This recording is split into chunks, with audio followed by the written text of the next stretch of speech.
ഒരു ഏട്ടനും അനിയനും ഉണ്ട്. ആ ഏട്ടൻ്റെ കുട്ടിയുടെ ചോറൂണാണ്. അപ്പോൾ അവർക്ക് കേമായിട്ട് കഴിക്കണമെന്ന് മോഹമുണ്ട്. പക്ഷെ അതിനുള്ള വകയൊന്നുമില്ല. ഈ അനിയൻ ഒരു ദിവസം ഇങ്ങനെ ഒരു വഴിക്ക് ഇങ്ങനെ പോവുകയാണ്. അപ്പോൾ പോകുമ്പോൾ ഉണ്ട് ഒരാൾ ഒരു പലകയും കൊണ്ട് പോകണം, ഒരാശാരി. അപ്പോൾ ഇത് എങ്ങടാണോ ചോദിച്ചു. ഇത് രാജാവിന് കാഴ്ച വയ്ക്കാനാണ് പറഞ്ഞു. രാജാവിന് കാഴ്ച വയ്ക്കുമ്പോൾ ഒരു പലക, അത് എന്തായാലും വിശേഷം എന്ന് ചോദിച്ചു. അതിന് ചില വിശേഷങ്ങളൊക്കെ ഉണ്ട്. അതിനുമ്പോൾ കയറി ഇരുന്നിട്ട് പറ പലകയെ 12 കാതം വഴി വരാൻ പറഞ്ഞ് പലകയോട് പറക്കും പറഞ്ഞു. അപ്പോൾ നോക്കട്ടെ പറഞ്ഞ് മേടിച്ചു. എന്നിട്ട് അതിമ്പോൾ കയറിയിരുന്ന് പറ പലകയെ 12 കാതം വഴി വരാൻ പറഞ്ഞു.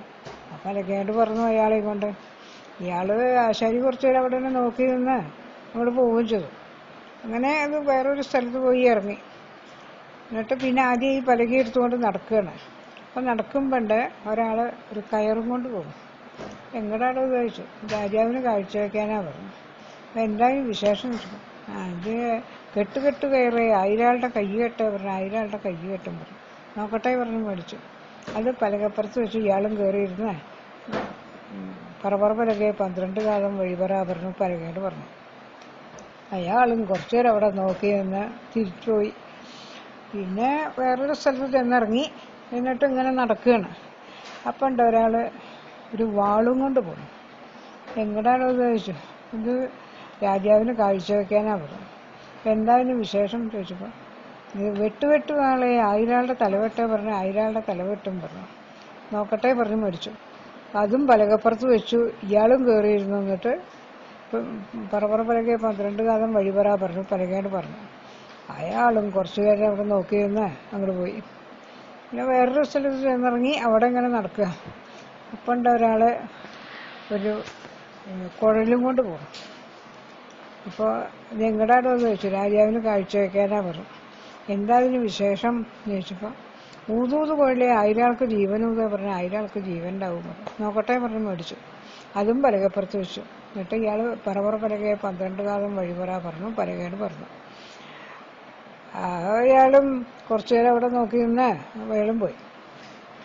എന്നിട്ട് ഇയാൾ വേറെ ഏതോ ഒരു സ്ഥലത്ത് ചെന്നിറങ്ങി. അവിടെ ചെന്നിറങ്ങിയിട്ട് അവിടെയൊക്കെ കുറച്ചു നേരമൊക്കെ നോക്കി സ്ഥലമൊക്കെ നോക്കി കണ്ട്. എന്നിട്ട് അപ്പോൾ ഒരു വീട് കണ്ടു. ഒരു മുത്തശ്ശിയമ്മയുടെ ഒരു വീട് കണ്ടു.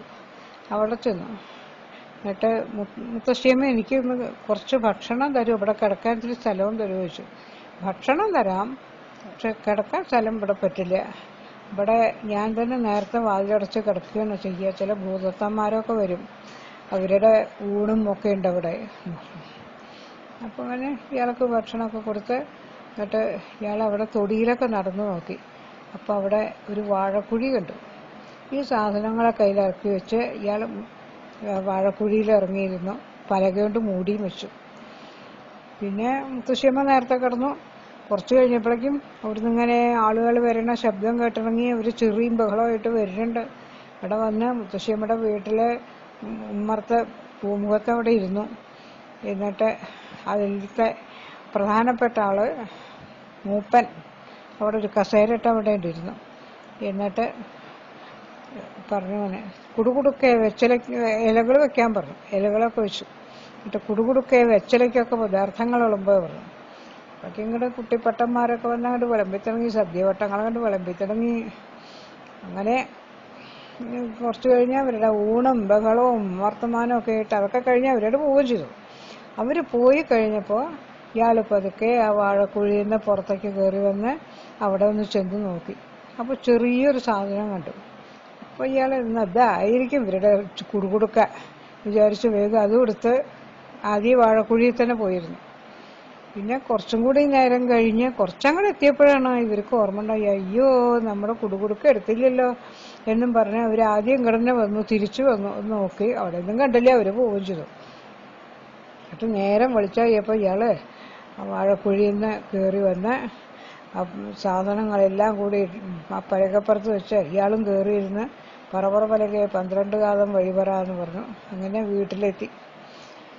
അവിടെ ചെന്നിട്ട് ഏട്ടനോട് പറഞ്ഞു, ഇനി ഏട്ടൻ ആരെയൊക്കെയാണ് വേണ്ട വെച്ചാലൊക്കെ ക്ഷണിച്ചോളൂ പറഞ്ഞു. അപ്പം ഇനി എങ്ങനെ നമ്മളെ കൊണ്ടാവുമോ അതൊക്കെ ചോദിക്കുന്നത്. ഒക്കെ ശരിയാക്കാം എന്ന് പറഞ്ഞു. എന്നിട്ട് ഇയാള് അപ്പോൾ അടുത്തുള്ളവരെ പലരെയും വിളിച്ചു, ബന്ധുക്കളെയൊക്കെ വിളിച്ചു. എന്നിട്ട് ചോറൂണ് കേമായിട്ട് കഴിക്കാൻ നിശ്ചയിച്ചു. അങ്ങനെ ആളുകളൊക്കെ വന്നു. ഇവിടെ വന്നിട്ട് ഇവിടെ യാതൊരു അതിനുള്ള ഒരുക്കങ്ങളൊന്നും കാണാനില്ല. ആളുകൾ വന്ന് അവർക്ക് സദ്യ കൊടുക്കണ്ട, അതിനുള്ള ഒരുക്കങ്ങളൊന്നും കാണാനില്ല. അപ്പോൾ കുറേ ആൾ തിരിച്ചു പോയി കുറച്ച് കഴിഞ്ഞപ്പോൾ. ചിലരെന്ത് വിചാരിച്ചു, നമ്മൾ ക്ഷണിച്ചിട്ടല്ലേ വന്നെടുക്കണം, എന്തൊക്കെയാണെന്ന് അറിയട്ടെ വിചാരിച്ചിട്ട് അവിടെ വന്നു. അങ്ങനെ ഏതാണ്ട് സമയമായപ്പോൾ ആ അനിയൻ അവർ കസേരയിട്ട് അവിടെ ഇരുന്നു. എന്നിട്ട് ഇല വെക്കാൻ പറഞ്ഞു. നിറച്ച് ഇലയൊക്കെ വെച്ചു. എന്നിട്ട് കുടുകുടുക്കെ വെച്ചലയ്ക്കൊക്കെ പദാർത്ഥങ്ങൾ വിളമ്പുക പറഞ്ഞു. അങ്ങോട്ട് വന്നിടങ്ങി കുട്ടിപ്പട്ടന്മാർ വന്ന് അങ്ങോട്ട് വിളമ്പിത്തിടങ്ങി സദ്യവട്ടങ്ങൾ. അങ്ങനെ എല്ലാവരും സുഖമായിട്ട് ഊണൊക്കെ കഴിച്ച് ഒക്കെ അവനവൻ്റെ വീട്ടിലേക്ക് പോവുകയാണ്. അപ്പോൾ പോണ വഴിക്ക് ഇങ്ങനെ സദ്യയുടെ കേമത്തരം പറഞ്ഞുകൊണ്ട് ഇങ്ങനെ പോവുകയാണ്. അത് ഈ രാജാവ് കേട്ടു. എന്നെ അറിയിപ്പിക്കാണ്ട് ഇവിടെ അറിയിപ്പിക്കാതെ കൊണ്ട് ഇത്ര വലിയ സദ്യ കഴിക്കേ. അപ്പോൾ രാജാവിൻ്റെ ആൾക്കാരെ വിളിച്ചിട്ട് അവരുടെ വീട്ടിൽ തൊടിയും മിറ്റവും ഒക്കെ കിളച്ചിടാൻ പറഞ്ഞു. മരങ്ങളൊക്കെ മുറിച്ചൊക്കെ കിളച്ചിടാൻ പറഞ്ഞു. അങ്ങനെ അവർ തൊടിയിൽ മരം മുറിച്ച് കളിക്കാൻ തുടങ്ങിയപ്പോൾ ആ അനിയൻ പോയിട്ട് പറഞ്ഞു അത് വേണ്ട വേണ്ട പറഞ്ഞു. അവർ കൂട്ടാക്കിയില്ല, രാജകൽപ്പനയാണെന്നും പറഞ്ഞു പിന്നെയും തുടങ്ങി. അങ്ങനെ തൊടി കഴിഞ്ഞ് മുറ്റത്തേക്ക് എത്തി. അപ്പോൾ ഇയാൾ പിന്നെയും പറഞ്ഞു. അപ്പോഴും അവർ നിർത്തണില്ല. അപ്പോൾ പറഞ്ഞു കെട്ട് കയറി 1000 ആളുടെ കൈ കെട്ടേ പറഞ്ഞു. എല്ലാവരുടെയും കൈ കെട്ടി കയറ്. അപ്പോൾ അതൊക്കെ അവരെങ്ങനെയൊക്കെയോ കെട്ടൊക്കെ അഴിച്ച് പിന്നെയും നിന്ന് തിളക്കിയ. അപ്പോൾ പറഞ്ഞു വെട്ട് വേളയെ 1000 ആളുടെ തല വെട്ടേ പറഞ്ഞു. എല്ലാവരുടെയും തല വെട്ടി അവിടെ ഒക്കെ മരിച്ചു വീണു. അപ്പോൾ ഈ വർത്തമാനം എന്നിട്ടിങ്ങനെ രാജാവ് കേട്ടു. അപ്പോൾ രാജാവ് നേരിട്ട് വന്ന് അയാളോട് വരാൻ പറഞ്ഞു. എന്നിട്ട് ആ അനിയൻ അവിടെ ചെന്നു. അപ്പോൾ പറഞ്ഞു എന്നാൽ ഇവർക്ക് ജീവനും ഉണ്ടാക്കണം എന്ന് പറഞ്ഞു. അപ്പോൾ ഇയാൾ പറഞ്ഞു ഊതൂത് കൊള്ളി 1000 ആൾക്ക് ജീവനും ഊതേ പറഞ്ഞു. അവിടെ പോയിട്ട് എല്ലാവരും ഉറക്കത്ത് ഉണർന്ന് എണീക്കും പോലെയൊക്കെ എല്ലാവരും എണീറ്റു. എന്നിട്ട് എല്ലാവരും കൂടി രാജാവിൻ്റെ അടുത്ത് പോയി. അപ്പോൾ രാജാവിന് സന്തോഷമായി. അവർക്ക് കുറേ മുതലിന് സ്വത്തൊക്കെ കൊടുത്ത് അത് ഒക്കെ സന്തോഷമായിരുന്നു.